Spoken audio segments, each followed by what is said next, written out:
Firman Tuhan diambil dari Lukas 7 ayat 18 sampai 35. Dengarlah firman Tuhan. Ketika Yohanes mendapat kabar tentang segala peristiwa itu dari murid-muridnya, ia memanggil 2 orang dari antaranya dan menyuruh mereka bertanya kepada Tuhan, "Engkaulah yang akan datang itu, atau haruskah kami menantikan seorang lain?" Ketika kedua orang itu sampai kepada Yesus, mereka berkata, "Yohanes Pembaptis menyuruh kami bertanya kepadamu, Engkaulah yang akan datang itu, atau haruskah kami menantikan seorang lain?" Pada saat itu Yesus menyembuhkan banyak orang dari segala penyakit dan penderitaan dan dari roh-roh jahat. Dan ia mengaruniakan penglihatan kepada banyak orang buta. Dan Yesus menjawab mereka, "Pergilah dan katakanlah kepada Yohanes, apa yang kamu lihat dan kamu dengar. Orang buta melihat, orang lumpuh berjalan, orang kusta menjadi tahir, orang tuli mendengar, orang mati dibangkitkan, dan kepada orang miskin diberitakan kabar baik. Dan berbahagialah orang yang tidak menjadi kecewa dan menolak aku." Setelah suruhan Yohanes itu pergi, mulailah Yesus berbicara kepada orang banyak itu tentang Yohanes. "Untuk apakah kamu pergi ke padang gurun, melihat buluh yang digoyangkan angin, kian kemari? Atau untuk apakah kamu pergi melihat orang yang berpakaian halus, orang yang berpakaian indah dan hidup mewah di tempatnya di istana raja? Jadi untuk apakah kamu pergi melihat nabi? Benar, dan aku berkata kepadamu bahkan lebih daripada nabi.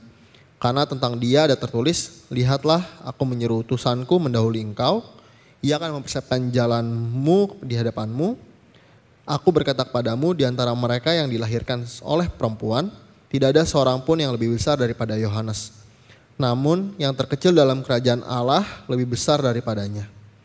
Seluruh orang banyak yang mendengar perkataannya, termasuk para pemungut cukai, mengakui kebenaran Allah, karena mereka telah memberi diri dibaptis oleh Yohanes.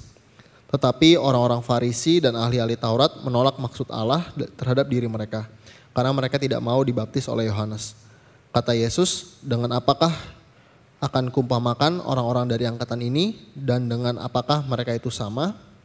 Mereka itu seumpama anak-anak yang duduk di pasar dan yang saling menyerukan, 'Kami meniup seruling bagimu, tetapi kamu tidak menari. Kami nyanyikan kidung duka, tetapi kamu tidak menangis.' Karena Yohanes Pembaptis datang, ia tidak makan roti dan tidak minum anggur, dan kamu berkata, 'Ia kerasukan setan.' Kemudian Anak Manusia datang, ia makan dan minum, dan kamu berkata, 'Lihatlah, ia seorang pelahap dan peminum, sahabat pemungut cukai dan orang berdosa.' Tetapi hikmat dibenarkan oleh semua orang yang menerimanya." Demikianlah firman Tuhan. Terima kasih untuk Davin, untuk tadi Mike yang sudah pimpin dalam liturgi, untuk tim musik yang sudah memimpin kita di dalam puji-pujian, juga untuk Jose yang sudah membacakan perikop khotbah hari ini. Shalom, selamat sore sekali lagi saudara sekalian. Sungguh sukacita hari ini kita boleh kembali berkumpul di ibadah terakhir di tempat ini dari sisi ibadah sore. Dan kita akan bertemu lagi nanti di minggu depan, dan kami sekali lagi juga mengundang setiap saudara yang sudah mengikuti ibadah sore CCC ini juga boleh nanti ikut bersama-sama di dalam ibadah pagi dari JPC. Saudara, jika ada orang bertanya kepada saudara, "Mengapa kamu memilih untuk mempercayai Yesus bukan yang lain?" Apa jawaban saudara? Karena Yesus menjanjikan kekayaan dan kesuksesan bagi mereka yang setia kepadanya. Bukan itu ya saudara, saya harap saudara tidak memiliki konsep itu dan tidak berpikir bahwa itulah alasan saudara menjadi pengikut Yesus. Karena itu tidak alkitabiah, Yesus tidak pernah menjanjikan seperti demikian. Nah saudara, ada banyak ayat dalam Alkitab yang bisa jadi referensi untuk menjawab pertanyaan itu. Tentu saja itu karena seluruh Alkitab dari Kejadian sampai Wahyu adalah berbicara tentang satu pribadi teragung di dalam dunia ini, yaitu Yesus Kristus. Namun saudara, hari ini kita akan melihat satu perikop yang tadi sudah dibacakan, di mana itu adalah perikop yang berisi kisah tentang keraguan dari Yohanes Pembaptis, apakah Yesus benar-benar Mesias yang akan datang itu. Nah, dari pertanyaan yang diajukan oleh Yohanes Pembaptis tersebut, yang kemudian tadi kita sudah dengar dibacakan, Yesus melanjutkan bukan hanya menjawab tapi mengecam orang-orang Farisi dan ahli Taurat yang menolak baik Yohanes Pembaptis maupun dirinya. maka kita dapat belajar 3 hal tentang Yesus yang harus terus kita pegang dalam perjalanan hidup iman Kristen kita. Apa saja 3 hal itu, saudara? Sebelum kita mempelajarinya, mari kita sekali lagi menundukkan kepala, kita berdoa minta pimpinan Roh Kudus dalam pemberitaan firman Tuhan ini. Bapa di dalam surga, kami bersyukur kalau hari ini kami boleh sama-sama kembali berkumpul untuk belajar kebenaran firman-Mu. Kami percaya bahwa tidak ada satu kebetulan waktu kami duduk mendengar kebenaran firman Tuhan disampaikan. Ada maksud Tuhan secara khusus bagi setiap pribadi kami lewat pemberitaan firman yang kami dengar. Karena itu kami berdoa minta pimpinan Roh Kudus sehingga pemberitaan firman ini sungguh-sungguh menjadi satu kebenaran yang akan menegur kami, mendidik kami, menguatkan kami juga di dalam kehidupan iman kami. Dalam nama Tuhan Yesus kami berdoa. Amin. Nah saudara, ada 3 poin khotbah hari ini. 3 hal tentang Yesus yang harus kita pegang. Yang pertama, bahwa dialah Mesias yang sejati dan satu-satunya. Yang kedua, bahwa perbuatannya membuktikan kemesiasannya. Dan yang ketiga, bahwa berbahagialah orang yang menerima dia. Mari kita masuk ke poin yang pertama. 3 hal tentang Yesus yang harus kita pegang. Yang pertama, bahwa dialah Mesias yang sejati dan satu-satunya. Saudara, hal yang sangat mendasar dan harus dipegang oleh setiap orang Kristen adalah satu kebenaran yang absolut bahwa Yesuslah Mesias yang sejati dan satu-satunya. Tidak ada yang lain. Kata Mesias itu berasal dari bahasa Ibrani yang artinya yang diurapi atau yang dipilih. Dan kata ini ekivalen dengan kata dalam bahasa Yunani yang artinya Kristus. Jadi waktu kita menyebut Yesus Kristus, itu sama dengan kita menyebut Yesus Sang Mesias. Nah, para nabi di perjanjian lama sudah menubuatkan bahwa akan datang kelak dia yang diurapi ini. Mesias ini, Kristus ini. Seorang pembebas yang dipilih Allah untuk membebaskan Israel, untuk menebus Israel yang disebut sebagai Mesias. Dan Yesuslah Mesias yang dinubuatkan oleh para nabi perjanjian lama tersebut. Namun saudara, dalam kisah di perikop ini yang tadi sudah dibacakan, kita melihat satu kejadian yang mungkin membuat kita terbelalak heran. Di ayat 18-20, mari kita lihat lagi ayat 18-20. Lukas mencatat demikian. Ketika Yohanes mendapat kabar tentang segala peristiwa itu dari murid-muridnya, ia memanggil 2 orang dari antaranya dan menyuruh mereka bertanya kepada Tuhan, "Engkaukah yang akan datang itu, atau haruskah kami menantikan seorang yang lain?" Ketika kedua orang itu sampai kepada Yesus, mereka berkata, "Yohanes Pembaptis menyuruh kami bertanya kepadamu, engkaukah yang akan datang itu, atau haruskah kami menantikan seorang yang lain?" Saudara, seorang Yohanes Pembaptis mempertanyakan apakah Yesus adalah Mesias yang akan datang itu, atau dia harus menantikan yang lain. Mari kita mundur sedikit untuk mengingat lagi siapa Yohanes Pembaptis itu. Di pasal 2 awal dari Injil Lukas ini yang sudah kita bahas di beberapa bulan lalu, kita sudah membaca bagaimana sejak kelahirannya Yohanes Pembaptis sudah menunjukkan bahwa ia adalah seorang yang istimewa. Zakaria ayahnya bahkan menjadi bisu sampai kelahiran Yohanes Pembaptis waktu dia meragukan apakah dia akan mendapatkan anak. Dan di pasal 3 ia memulai pelayanannya menyerukan, Yohanes Pembaptis sudah mulai pelayanannya menyerukan dengan sangat keras agar orang-orang bertobat dan memberi diri mereka dibaptis. Ia juga yang mengatakan pada orang banyak itu bahwa setelah dia akan datang Yesus yang bahkan membuka tali kasut Yesus pun ia bilang ia tidak layak. Yohanes Pembaptis jugalah yang membaptis Yesus. Ia menyaksikan dan mendengar langsung pernyataan diri dari Allah Tritunggal dalam peristiwa pembaptisan itu, di mana Allah Bapa berkata, "Inilah anakku yang kukasihi, kepadamu lah aku berkenan."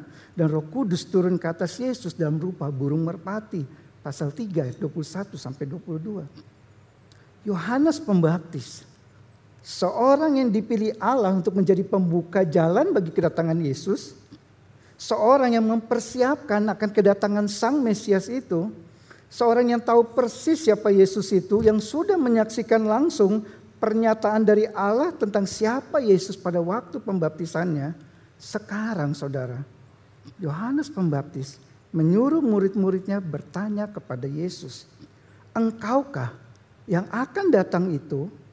Atau bisa dikatakan dengan kalimat yang lain, dia bertanya, engkaukah Mesias itu? Atau haruskah kami menantikan seorang yang lain? Dan yang lebih mengagetkan lagi saudara, pertanyaan tersebut muncul setelah ia mendengar banyak cerita mujizat-mujizat yang dilakukan Yesus serta pengajaran-pengajaran yang Yesus berikan. Dikatakan tadi ketika ia mendengar seluruh kisah itu. Dan minggu lalu serta minggu-minggu sebelumnya kita sudah membaca kisah-kisah mujizat yang dilakukan Yesus dalam pelayanannya.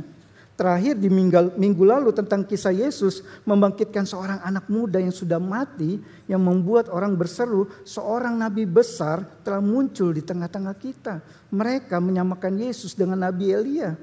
Nah, peristiwa-peristiwa mujizat yang luar biasa yang dilakukan Yesus dalam pelayanannya itu, yang beritanya sudah sampai ke Yohanes Pembaptis, bukannya membuat Yohanes Pembaptis menjadi lebih yakin, terkonfirmasi bahwa benar Yesus inilah Mesias itu, tapi justru yang muncul dari mulutnya adalah sebuah pertanyaan. Engkaukah Mesias itu, atau haruskah kami menantikan seorang yang lain?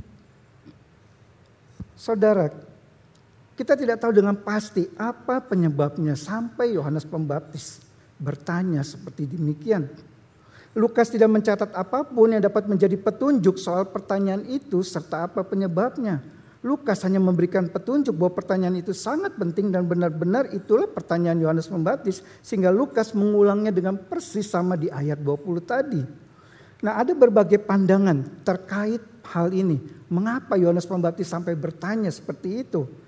Ada penafsir yang mengatakan bahwa pertanyaan itu mungkin muncul sebagai bentuk kekecewaan dan protes dari Yohanes Pembaptis yang dibiarkan Yesus. Dia merasa dia dibiarkan Yesus di dalam penjara. Dia tidak dibebaskan Yesus. Kita tahu bahwa pada saat itu Yohanes Pembaptis sedang masuk penjara karena Herodes. Dan Yesus tidak bertindak apapun terkait dirinya yang dipenjara oleh Herodes. Jadi ada penafsir yang mengatakan mungkin dia kecewa dan protes kepada Yesus, karena itu dia tanya. Tapi ada juga yang mengatakan bahwa pertanyaan tersebut mungkin adalah satu bentuk ketidaksabaran Yohanes Pembaptis. Karena dia melihat Yesus belum juga bertindak sesuai dengan harapannya, yaitu melakukan perubahan yang radikal. Ia seperti sedang menantang Yesus, ayo Yesus bertindaklah sekarang. Dan ada juga penafsir yang mengatakan bahwa pertanyaan itu mungkin menunjukkan keraguan Yohanes Pembaptis. Karena apa yang dilakukan dan diajarkan oleh Yesus tidak sesuai dengan ekspektasinya. Kita tahu Yohanes Pembaptis kalau diumpamakan seperti sekarang, dia adalah tipe seorang pengkhotbah KKR. Dia berkhotbah dengan keras menyerukan pertobatan, terus mendeklarasikan murka dan penghakiman Allah atas orang-orang berdosa, dan ia tentu berharap Yesus pun akan berkhotbah demikian. Tetapi Yesus justru banyak bicara tentang pengampunan dan anugerah Allah atas orang-orang berdosa. Karena itu ada penafsir yang mengatakan mungkin ini membuat Yohanes Pembaptis menjadi ragu, benar apa tidak Yesus Mesias ini.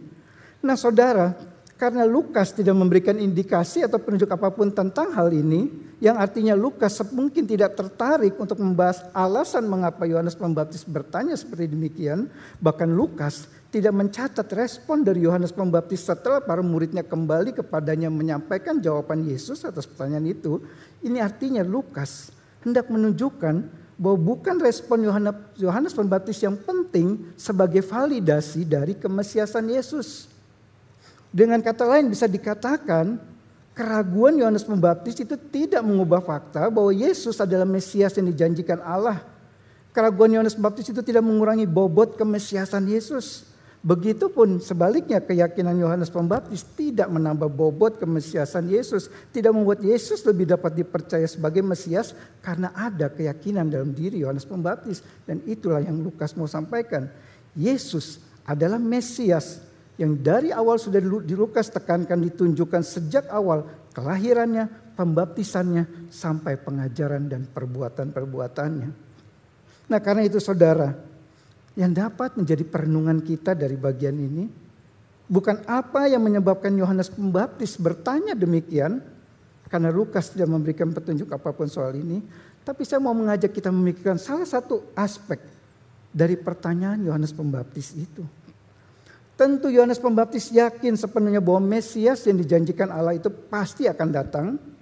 Ia bukan sedang kehilangan imannya kepada Allah.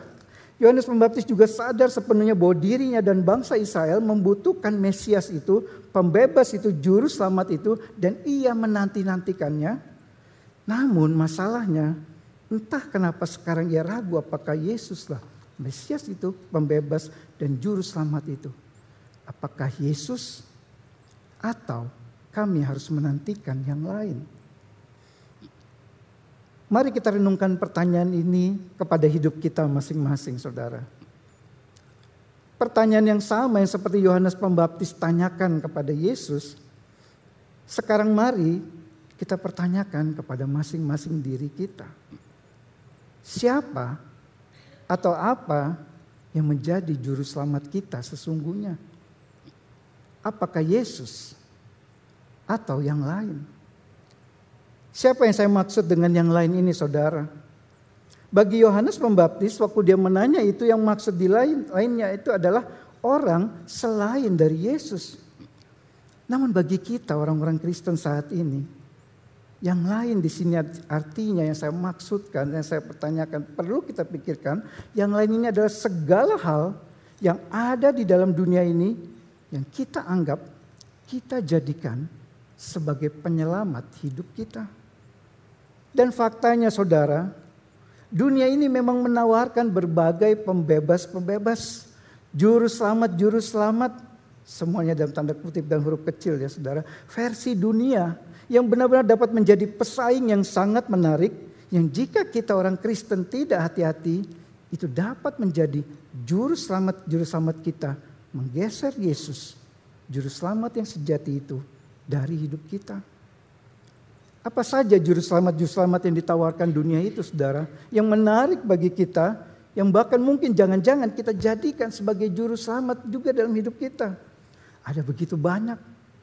Ada kekayaan, kesuksesan, kebebasan finansial, uang dan harta benda yang berlimpah, aset dan properti pribadi yang nilainya mahal, keluarga yang ideal dan harmonis, pencapaian-pencapaian status sosial, kenyamanan hidup, kesenangan hidup, jabatan yang tinggi, karir yang menjanjikan, dan seterusnya. Bahkan katanya ada negara yang menjadikan olahraga sepak bola seperti agama bagi mereka, dan pemain topnya itu seperti juru selamat bagi mereka. Nah saudara, semua hal ini tentu bukanlah hal yang salah untuk kita miliki. Bukan salah kalau kita menjadi sukses, kaya, berhasil, memiliki harta benda. Tetapi masalahnya adalah apakah kita menjadikan hal-hal tersebut sebagai juru selamat kita. Apa artinya saudara menjadikan hal tersebut sebagai juru selamat kita? Waktu kita merasa hidup ini lebih indah jika kita memiliki semuanya itu, dan menjadi kurang indah jika kita tidak memilikinya. Waktu kita merasa hidup ini lebih bermakna jika kita memiliki hal-hal itu, dan menjadi kurang bermakna kalau kita tidak memilikinya. Waktu kita merasa hidup kita lebih bahagia kalau kita punya semua itu, dan menjadi kurang bahagia kalau kita tidak memilikinya. Dan bukankah kadang kita berpikir seperti demikian, saudara? Kita terkadang merasa bahwa memiliki Yesus sebagai juru selamat kita itu belum cukup. Kita merasa harus punya juru selamat yang lain. Kekayaan, kesuksesan, karir, keluarga yang ideal, kebebasan finansial, semuanya. Maka baru kita merasa hidup kita sudah selamat. Kadang kita berpikir seperti menanti-nantikan kapan juru selamat itu hadir dalam hidup kita. Kita mungkin tidak melepaskan Yesus atau menggantikan Yesus dengan semua juru selamat palsu dan fana itu. Tapi kita mau memiliki dua juru selamat. Yesus yang adalah Mesias dan juru selamat yang sejati, plus juru selamat yang palsu dan fana dari dunia ini. Karena itu saudara, mari kita renungkan saat ini. Apakah hati kita sudah benar-benar menjadikan Yesus sebagai juru selamat kita satu-satunya, Mesias, pembebas kita yang sejati, atau kita masih menantikan juru selamat yang lain yang dari dunia ini untuk kita miliki dalam hidup kita? Nah saudara, kembali ke teks kita. Yesus menjawab pertanyaan dari kedua murid Yohanes Pembaptis itu bukan dengan satu jawaban langsung, ya akulah dia yang akan datang itu. Tetapi Yesus menjawab dengan memberikan fakta terkait apa yang dilakukannya selama itu.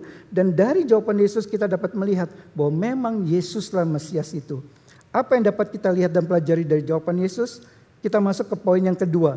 Bahwa perbuatan-perbuatan Yesus membuktikan kemesiasannya. Di ayat 22 saudara, kita lihat ayat 22. Dikatakan Lukas, dan Yesus menjawab mereka, pergilah dan katakanlah kepada Yohanes apa yang kamu lihat dan kamu dengar. Orang buta melihat, orang lumpuh berjalan, orang kusta menjadi tahir, orang tuli mendengar, orang mati dibangkitkan, dan kepada orang miskin diberitakan kabar baik. Saudara, ada dua hal yang bisa kita lihat dari jawaban Yesus ini. Yang pertama, apa yang dilakukan Yesus itu yang ia suruh murid Yohanes untuk menceritakan kepada Yohanes Pembaptis adalah apa yang dilakukan yang dicatat oleh Lukas di pasal-pasal sebelumnya.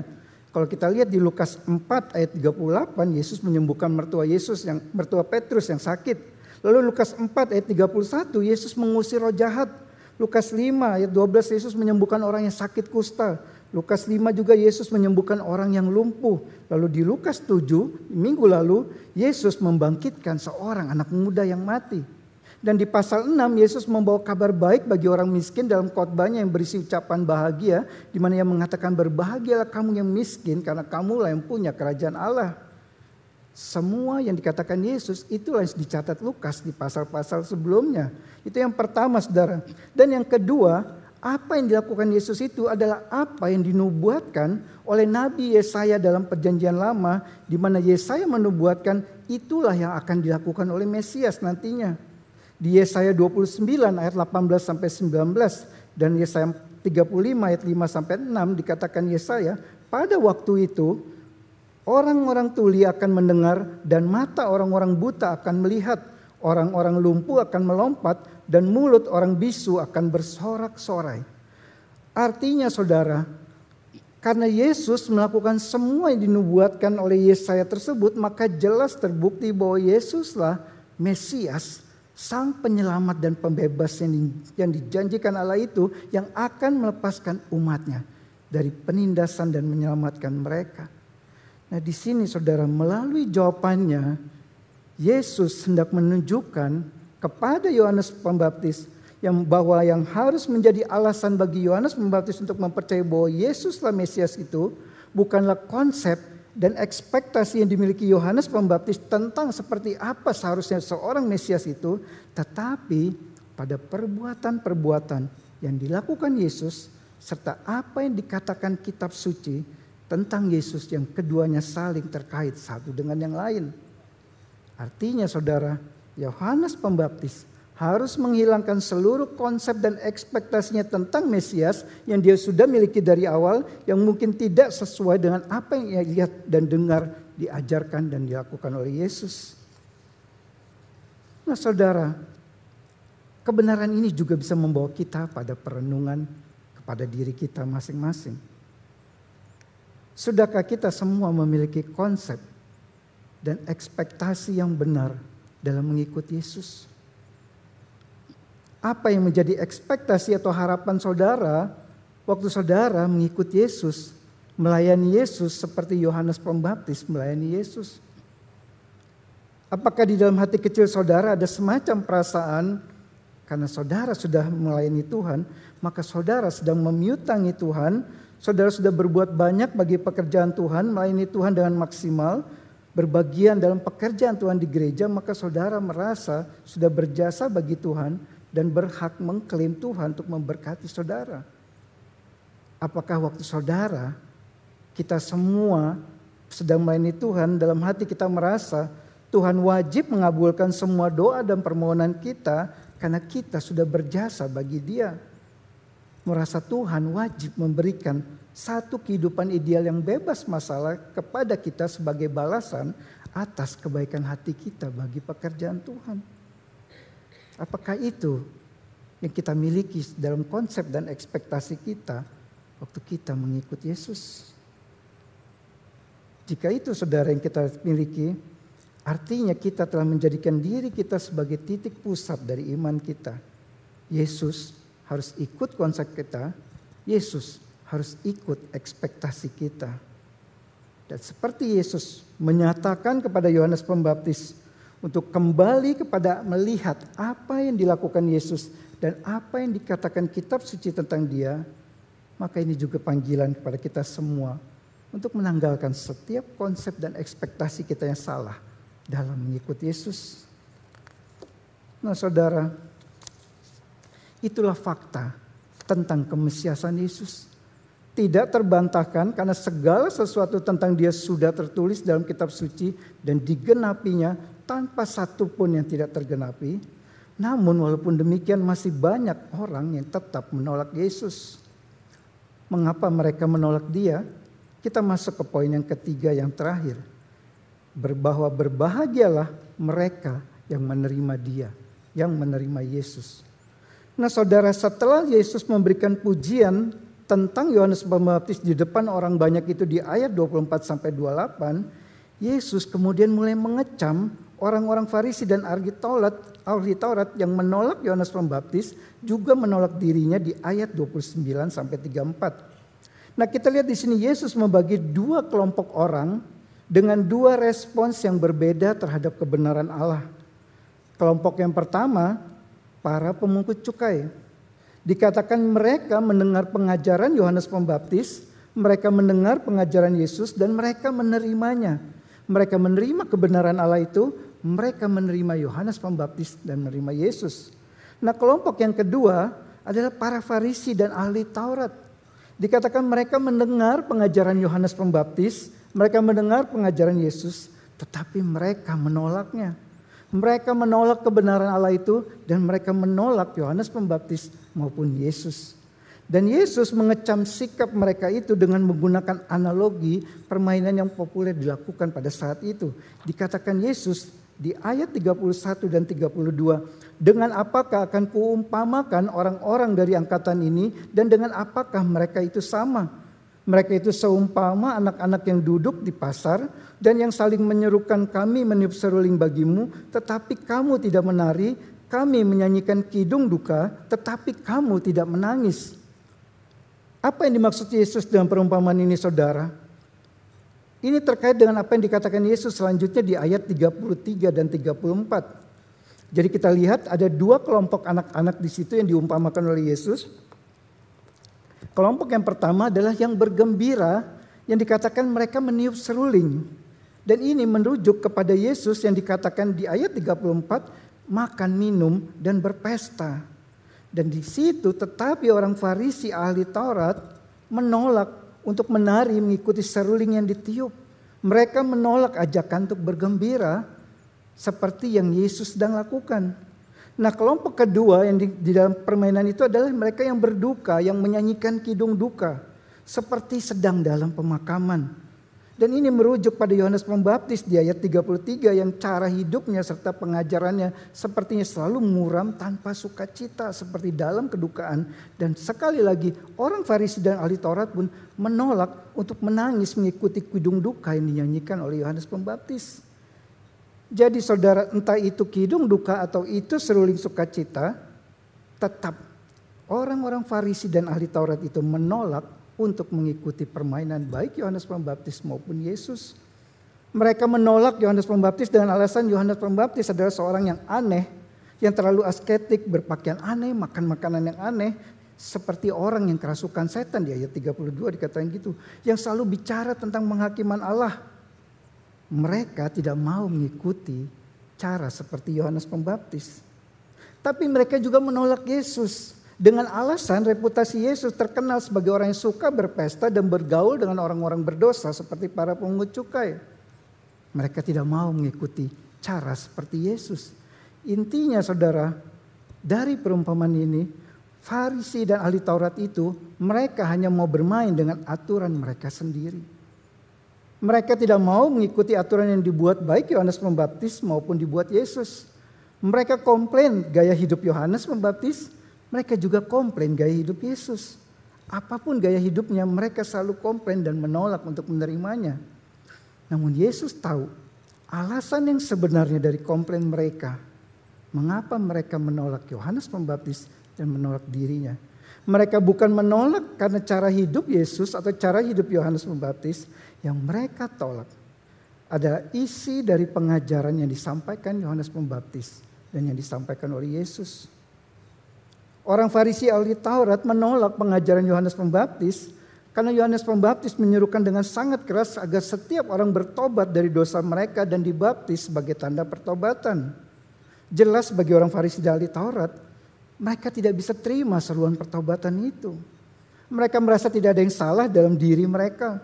Mereka merasa diri mereka bukan orang berdosa. Mereka menjalankan hukum Taurat dengan keras. Seorang kaum religius yang fundamentalis. Jadi kenapa harus bertobat untuk mendapatkan pengampunan dosa? Karena itu mereka menolak pengajaran dari Yohanes Pembaptis. Tapi begitu juga dengan pengajaran Yesus. Mereka menolak pengajaran Yesus yang walaupun Yesus bicara tentang pertobatan, tapi Yesus bicara tentang anugerah Allah. Belas kasihan Allah bagi orang-orang berdosa yang tidak layak menerimanya. Yesus tidak bicara tentang menjalani hidup moral yang baik. Dan ini ada sebuah pesan yang menyinggung rasa keagamawian dari orang Farisi dan ahli Taurat yang tinggi itu. Yang meyakini bahwa untuk dapat perkenanan Allah, kamu harus memiliki moral yang baik. Jadi saudara, konsep ini menyinggung orang Farisi dan ahli Taurat. Yang menyadari, memikirkan bahwa konsep keselamatan itu harus diupayakan dengan melakukan perbuatan baik. Mereka protes. Mereka tidak mau terima ajaran Yohanes Pembaptis. Mereka juga tidak mau terima ajaran Yesus yang mengatakan bahwa keselamatan itu diberikan Allah secara cuma-cuma bagi orang berdosa, bagi para pemungut cukai. Jadi saudara, pada akhirnya ada dua respon yang berbeda terhadap kebenaran Allah. Ada dua macam orang. Mereka yang menerima Yesus dan mereka yang menolak Yesus. Dan bagi mereka yang menerima Yesus, yang menerima kemesiasan Yesus, bahwa Yesuslah Mesias satu-satunya yang berasal dari Allah, yang menerima pengajaran Yesus, yang menerima karya keselamatan Yesus yang tidak menolak Dia, maka mereka adalah orang-orang yang berbahagia. Yesus sendiri katakan ini di dalam ayat 23. Di ayat 23 tadi Yesus katakan, dan berbahagialah orang yang tidak menjadi kecewa dan menolak aku. Atau dengan kalimat lain Yesus katakan, berbahagialah orang yang menerima aku. Diberkatilah orang yang menerima aku. Kalimat ini diucapkan Yesus menjadi satu janji indah. Yang begitu indah, yang ditujukan bukan hanya kepada Yohanes Pembaptis saat itu yang sedang ragu terhadap kemesiasannya. Tapi Yesus juga berikan, berlaku bagi semua orang yang saat itu mendengarnya. Ini adalah satu panggilan iman yang Yesus berikan. Sekaligus janji kebahagiaan yang Yesus tawarkan kepada setiap pribadi yang mau menerima Dia. Yesus memanggil setiap orang untuk fokus kepada dirinya, beriman kepada Dia, mempercayai Dia, tidak meragukan Dia. Dan Dia juga memanggil setiap kita, saudara yang saat ini belum percaya kepadanya, masih meragukan Dia. Yesus memanggil saudara untuk mempercaya kepada Dia. Nah saudara, waktu Yesus menjawab pertanyaan dari dua orang murid Yohanes Pembaptis dengan memberikan fakta-fakta berbagai mujizat yang telah dilakukannya di ayat 22 tadi. Bukankah itu semua yang luar biasa, satu mujizat yang tidak mungkin seorang dapat lakukannya selain dari Yesus. Dan tentu ini adalah hal yang patut disyukuri saudara, jika di antara kita saat ini ada yang mengalami kesembuhan secara mujizat dari sakit penyakit fisik seperti yang dilakukan Yesus 2000 tahun yang lalu. Namun saudara, jika kita bicara kesembuhan dari sakit secara rohani atau spiritual, sadarkah saudara bahwa semua kita yang percaya kepada Yesus saat ini, kita adalah orang-orang yang telah mengalami mujizat kesembuhan dari Allah. Kita adalah orang-orang yang tadinya buta itu, yang tidak mampu melihat kebenaran. Dosa telah membutakan mata rohani kita. Kita juga tadinya adalah orang-orang yang lumpuh itu. Kita tidak mampu berjalan dalam kebenaran. Dosa telah melumpuhkan kaki kita untuk berjalan di jalan kebenaran. Kita juga adalah orang-orang yang tadinya kusta itu. Tubuh kita penuh dengan kusta dosa, najis karena sakit kusta rohani kita. Dan kita juga adalah orang-orang yang tadinya tuli itu. Telinga rohani kita tertutup karena dosa sehingga kita tidak mampu mendengar kebenaran. Dan kita juga adalah orang-orang yang sebenarnya sudah mati itu. Kita terlihat hidup, padahal sebenarnya rohani kita sudah mati karena dosa-dosa kita. Dan Yesus datang menyembuhkan kita dari seluruh sakit rohani ini. Nah saudara, saat ini dengan kemajuan ilmu pengetahuan dan dunia medis yang begitu luar biasa, maka kesembuhan dari berbagai macam penyakit fisik, bahkan untuk sakit yang paling berat sekalipun masih ada harapan untuk bisa disembuhkan.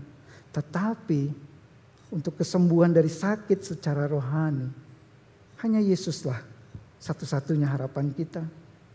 Yesuslah satu-satunya tabib agung yang dapat menyembuhkan kita dari sakit kronis karena dosa kita. Yesus, dia datang ke dalam dunia, mati di atas kayu salib, menanggung semua kutuk dosa kita di tubuhnya, sehingga kita dapat sembuh dari sakit dosa kita.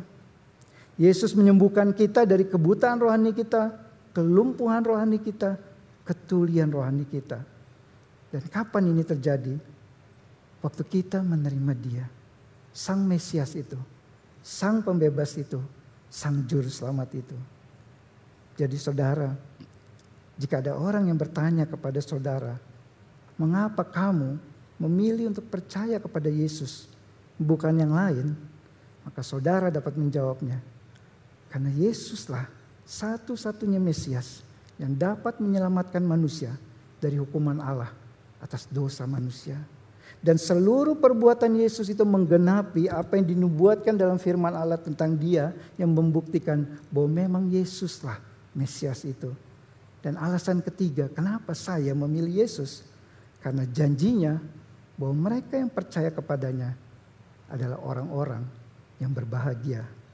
Inilah alasan kita mengapa kita memilih Yesus.